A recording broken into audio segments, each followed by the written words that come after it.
बहुत दिनों से इंतज़ार था ये एक्सपीरियंस करने का, कैसा होता है ये, और वो अंततः शुभ घड़ी आई और हमने किया और बहुत ही अच्छे से हो गया सब कुछ। लेकिन कहते हैं ना कि गुलाब जैसा खूबसूरत फूल भी कांटों पे खिलता है, तो थोड़ा कांटों की अनुभूति भी हुई हमें। ऐसा लगा कि कुछ लोग मेरे नामांकन में जो शोरगुल हुआ, जो लोगों का हुजूम आया और बहुत बड़ी मात्रा में हमारे परिवार के लोगों ने सपोर्ट किया, इससे कहीं कहीं थोड़ी चिंगारी जल गई। किरण प्रभाकर जी, आप उपेंद्र कुशवाहा यहाँ एनडीए के प्रत्याशी हैं, राजाराम सीपीआई है महागठबंधन के प्रत्याशी हैं, आप भी निर्दलीय नामांकन आज आपने किया हुआ है। भोजपुरी जगत के एक महान सिंगर उनको कहा जाता है, सिंगिंग में वो एक महारत हासिल किए हैं पवन सिंह, वो भी निर्दलीय चुनाव लड़ रहे हैं। क्या लगता है आपका विरोधी यहाँ कौन हो सकता है? मेरा विरोधी कोई नहीं है। मेरा विरोधी वो एक मानसिकता कह सकते हैं जो अपने लिए उठ खड़ा होना नहीं चाहता, बस वो एक मानसिकता है।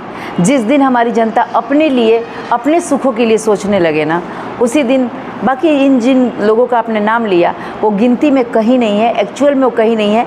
मैं आपको आपके चैनल पे अलग अलग से सबके बारे में बता देती हूँ।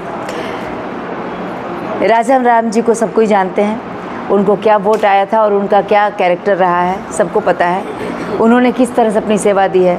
उपेंद्र जी को जब मौका मिला था तो शिक्षा मंत्री रहने के बावजूद भी जब एक यूनिवर्सिटी नहीं बना पाए 43 लाख के आबादी के बीच में, और किसी भी तरह का कोई सुधार नहीं, बल्कि जनता हमारी कहती है कि एक बार आधा सुधा कहीं वोट मांगने गए थे लेकिन उनको वोट नहीं मिला था, कमल के नाम पे वोट मिला था, और उसके बाद वो फिर कभी झांकने नहीं आए।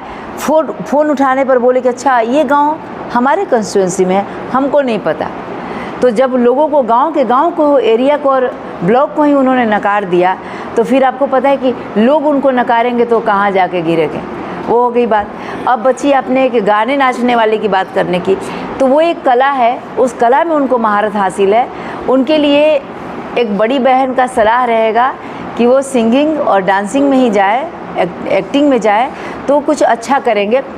ये सेवा क्षेत्र है, ये उनका नहीं है। कहते हैं ना, रही मन गली है सांकरी, जामे दो न समाए, आप है तो हरि नहीं, हरि तो आपे नाही। तो ये सेवा क्षेत्र है, यहाँ पूरी तरह से डूबकर निस्वार्थ सेवा देना पड़ता है, तभी जाके। और ऊपर से हमारी जनता जो इतने सालों तक भुगत चुकी है, उसको ध्यान में रखते हुए तो हमें इसके सिवा और कुछ सोचना ही नहीं है।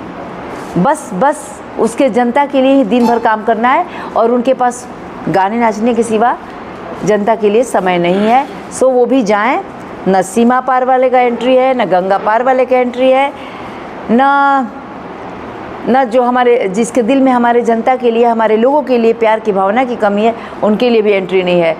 सिर्फ अब अपने घर के लोग घर में रहेंगे, अपने लोगों द्वारा संभाले जाएंगे, बस। Thank you.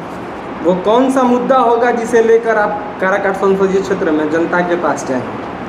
आप बहुत दिनों से मेरे से पूछ रहे हैं, मैं बहुत बार आपको सुना रही हूँ कि किसके कारणों तक मेरी ये आवाज़ नहीं पहुँच रही कि मैं राजनीति में आई हूँ इसलिए ताकि मैं सबके घरों में समृद्धि लाऊं, सबके घरों में धन लाऊं।